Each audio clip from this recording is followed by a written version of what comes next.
আজকে আমি পড়তে না পারতাম, অনেক এলাকায় থাকতে পারতো না, অনেকের বাড়ি ঘরে আগুন চলতো, ব্যবসা বাণিজ্য দোকান পরে ভাঙচুর হতো, অনেকে হসপিটালে থাকা লাগতো।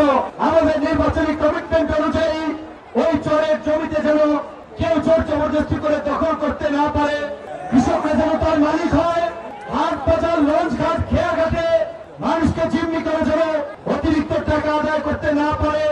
আপনারা দেখেছেন ওই আমখোলার তরমুজের ঘাট আমরা হরিদাপুর উন্মুক্ত করে দিয়েছি। কোন ব্যবসায়ীর কাছ থেকে রাজনৈতিক পরিচয়ে কেউ যেন চাঁদা অনৈতিক অবৈধ সুবিধা না নিতে পারে, আমরা উপজেলা প্রশাসনকে থানা প্রশাসনকে সেই নির্দেশনা দিয়েছি।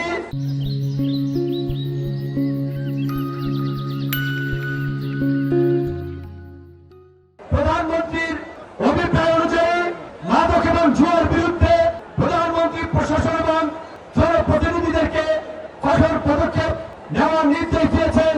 আমরা জেলা উপজেলা প্রশাসনের সাথে সমন্বয় করে মাদকের বিরুদ্ধে শক্ত পদক্ষেপ নিতে চাই।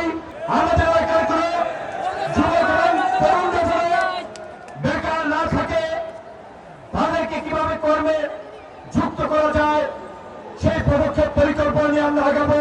প্রিয় উপস্থিতি, আপনার অতীত রাজনৈতিক অভিজ্ঞতা থেকে নিশ্চয়ই জানেন আজকে গণসভায় 10 মে যদি আজকে আমি পড়তে না পারতাম, অনেক এলাকায় থাকতে পারতো না,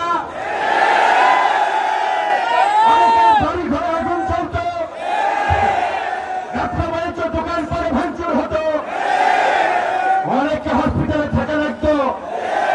কিন্তু আমরা সংসদ সদস্য নির্বাচিত হওয়ার পরে এই এলাকার পরিবেশ আগে যা ছিল তার চেয়ে ভালো হতে শুরু করেছে।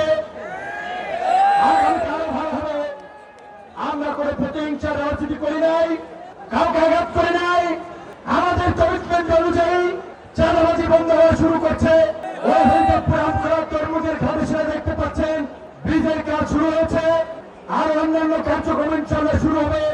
আমরা কোনো প্রতিহিংসার রাজনীতি নয়, আমরা ঐক্যের রাজনীতি, সম্প্রীতির রাজনীতি, উন্নয়নের রাজনীতি করতে চাই।